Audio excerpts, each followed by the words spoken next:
Good morning everybody, it's your Metalhead here. Hope you're doing well. I'm in central London at 4 o'clock on a Monday morning. Why you think I'm doing this, you may ask? Well, I'm getting the first bus out of London Victoria. Now, trains stop working from like after midnight until maybe 4:35 in the morning. My bus is 6 o'clock. So literally to get from East London to Victoria Coach Station, I don't think I would have made it in time if I'd got the first tube. So there are all these night buses running around London in the early hours of the morning. They'll get you anywhere. And because there's hardly much traffic at this time of the night, they're much faster. So I'm heading up to Birmingham, to visit West Bromwich, where Phil Lynott, I don't know how you say his name, Lynott, yes, of Thin Lizzy, was born to an Irish mother and a Guyanese father. They recently unveiled a bust of Phil in West Bromwich about like last year, just to coincide with his statue in Dublin. Anyway, just waiting for the bus. Okay, I'm at Victoria Station. It's around 4-ish in the morning, and as I've said many times before in previous vlogs, I feel like I've spent my life at Victoria Coach Station. So many memories of taking buses from London all the way up to Aberdeen, all the way down to Cornwall, and all the way to Prague. Yes, you can actually take a bus that goes from London all the way to Warsaw. Take you 24 hours, but it's worth it.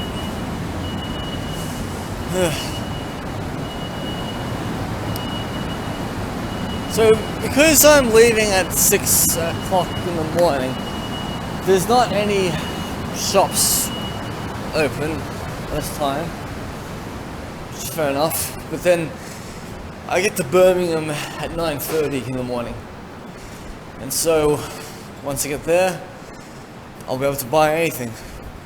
Oh, the Savannah. Oh, a South African shop. Wow. This is new. Just riding on the mega bus to Birmingham. Should get there about 9:45. Normally it's average of 3.5 hours. One time I came to London earlier than expected. But today I left a little bit late, but it's not too bad. Just as long as I put good use to the £6 ticket. Driving past Villa Park, where I first worked in this country. Nearly there now. Well, back in Birmingham I am, 9 o'clock. This 6 AM bus. The £6 is good value and good timing. Feel like I've made it here in no time. I mean, it could have been much quicker if I took the train, but the odds of finding a cheap train in Birmingham are quite high. You gotta book it in advance. That's why I always came up to Birmingham by bus. I've only ever come to Birmingham by train about twice, because it's more about time saving, but not really money saving.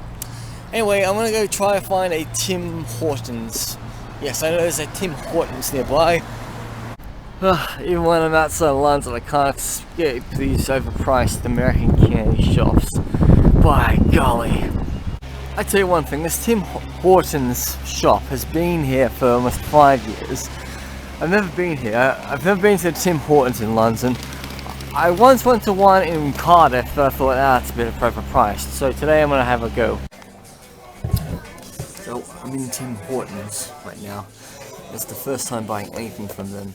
I paid about £4.09 for a We got a little tidbit here, which is maple flavor, and it's like a combination of a wrap with like a breakfast wrap. Basically, it's got egg, meat, and hash brown. So it's like $3.50, and also you get like some a filtered coffee with it.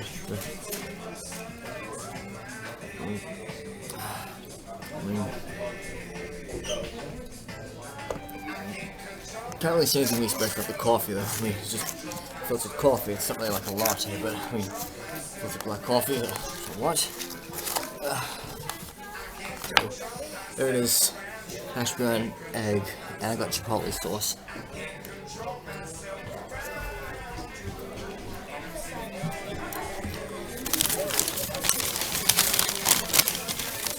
Yeah. And so this is like their donut ball, I call it a tidbit. So this is maple flavor. Oh my god. So sugary and sweet.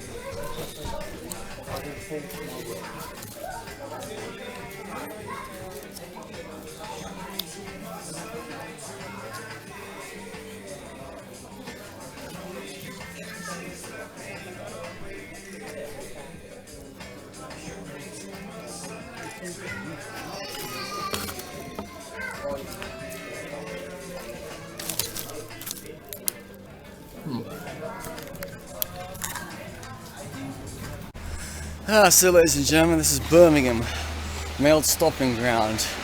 I lived here like 2015, 2016 and 2017 until I moved to London. Some days I'm kind of like, God, I would like to move back here. But the one thing I always hated was the amount of transport and how much it cost. Like, it's just so ridiculous. I was paying 11 quid a day like to get from Birmingham to Stafford, and that's not West Midlands, it's going from like West Midlands to Staffordshire. So it's like bloody ridiculous how some people can, you know, travel from one town to another, and it's like a total of like 100-kilometer round trip. Forgive me for not using miles, but I wasn't born in a mileage country. Thank you. Up there, that's the famous Birmingham Library. That was opened by Malala Yousafzai in 2014. Yes, Malala has been living in Brom for the last 11 years. She calls herself a proud Brummy. She did her education here after escaping near-death experience from the Taliban. And she's basically, I don't even think she's even gone back to Pakistan at all. I mean, I guess it's not necessarily safe for her because she's a spoken person. But she does a lot of good things for the city. Just a few stops out of West Bromwich, and it's been a long time since I came out here. I think I remember I was out here January 2017. Yes, I believe I did some shopping here, and I don't think I went to a job site here. I think I went to a job site at Albury, West Ham. Similar areas, I guess. But there's one thing for certain, I'll always go for Aston Villa. Okay, well, I haven't got Phil's bust on the map, but I believe it is in the town square. I just came off the metro line here. Just walking into town right there. That's the markets. As a matter of fact, I can actually walk all the way back to Smithwick, where I used to live. From here, yes, that's in the markets, Kings. As far as I'm aware, this bust of Phil was unveiled around 2021, so in recent times. The one in Dublin, which is basically Phil with his bass standing, that was unveiled by his mother, Philomena, in the noughties, I believe. Yes, I think. I remember Down, the band, when they came to Ireland, they made a stop at Phil's statue and left a Down guitar pick in memory of Phil. So as Phil was born here in the 1940s, you know, Irish mother, Guyanese father. Nobody had ever, you know, had, you know, mixed race kids in Ireland.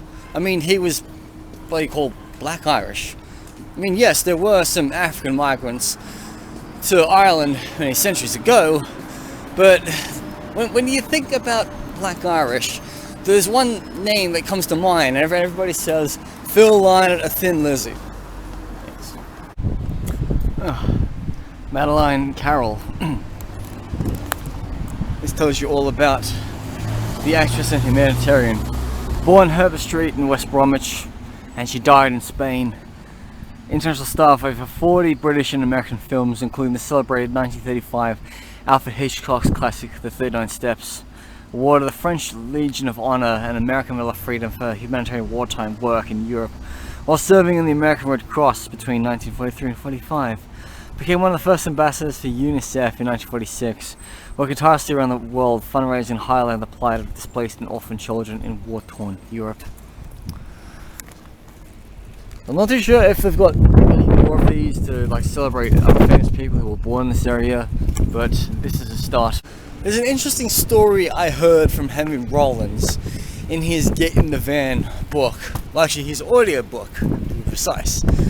So he's in London, I think around 83, 84, and he sees Phil Lynott at a bar, and he basically says to his friend, I'm not too sure if it's Ian Mackay, his band member of Black Flag, he says, "Hey, it's a Thin Lizzy guy," and Phil Lynott's just standing in the bar smiling and waving at him.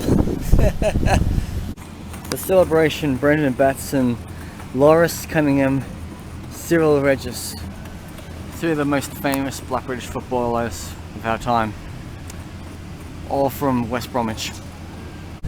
And here he is, the great Phil Lynott, son of West Bromwich, born in this town 20th of August 1949. Boys are back in town, boys are back in town. See, that was one of the first Thin Lizzy songs I heard on the radio when I was 18. I always used to listen to WSFM before my days of listening to heavy metal. And I heard a few Thin Lizzy songs, but it was like Boys Are Back in Town that got me into the band. That got me into the whole Jailbreak album, which I downloaded in my 20s. And then, as a matter of fact, I did see Thin Lizzy live at Hellfest, even though it had Brian on drums and Scott on guitar. It is like a tribute band to Phil, and they've said they won't make any new music and they won't like tour again. But I'm kind of grateful I got to see two members of Thin Lizzy live. This was made by L. Perry of IHS Monuments. Yeah. Phil Lynott, one of a kind. His father jumped on a ship that he thought was going from Guyana to America, but it ended up going from Guyana to the headquarters of the British Empire, London. So, you know, if our ship didn't go to the UK, we wouldn't have a Phil Lynott.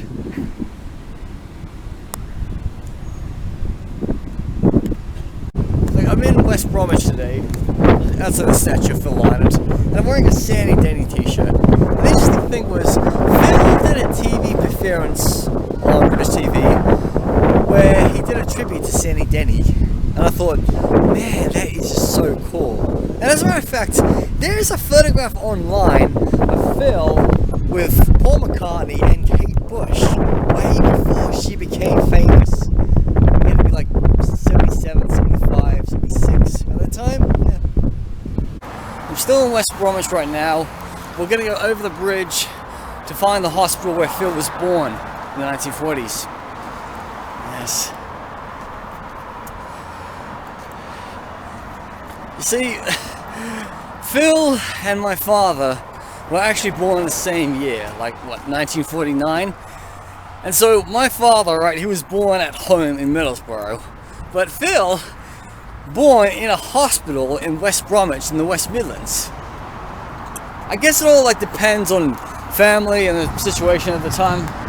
I mean, maybe Philomena's mother and her family had the money to give birth in a hospital. Yeah. So we're heading over there. They installed a green plaque to say that Phil Lynott was born here. Yeah. Yes. Just up the road is Sandwell Hospital. The section of hospital I'm looking for basically is separate. It's a separate building. So literally, Sandwell Hospital looks like it's quite new. So the section where I'm going to seems like that was the exact location where Phil was born, because they put a green plaque up to say that he was born there. There is a bluish plaque in Dublin where Phil lived, but there's another blue plaque they really should install in Kew, where like Phil was found unconscious before he was taken to hospital, where Phil like lived in West London before he died. So that's going to be a separate vlog someday when I go out of Richmond and actually find that house. I actually have pinpointed it on my maps and all. Yes. So, yeah, 8 years ago, July 2015, I first moved to United Kingdom of Great Britain, Northern Ireland, England and all. So I took a bus all the way from London to Holyhead in Wales, and then got the ferry across to Dublin. I was able to locate Phil's grave with ease, as I printed off some map directions at the time because I didn't have a smartphone. I just took a bus to Sutton, where Phil's buried, and surprisingly enough, one of my Irish friends in Australia, well, I don't really talk to them much because he didn't believe in me, his parents are actually buried at the same cemetery as Phil and Philomena. Small world it is. There is Sandwell General Hospital. Doesn't look really modern to me. Looks old. I'm guessing going back to the 19th century. I think I know what I'm looking for.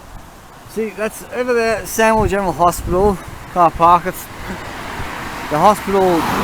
I thought there would be a plaque for Phil, but then over here we've got this green plaque. Just cross road very carefully, don't get hit. Yes, says up here, the boy is back in town. Phil Lynott, 1949 to 1986, musician, poet, songwriter, born here, Hallam Hospital. And then it says up here, West Bromwich Union Pauper Memorial Group, West Brom Union Workforce Board of the Guardians of the Poor, 1857-1930. So yes, this is the hospital wing Phil Lynott was born in 1949. So what a way to remember his legacy.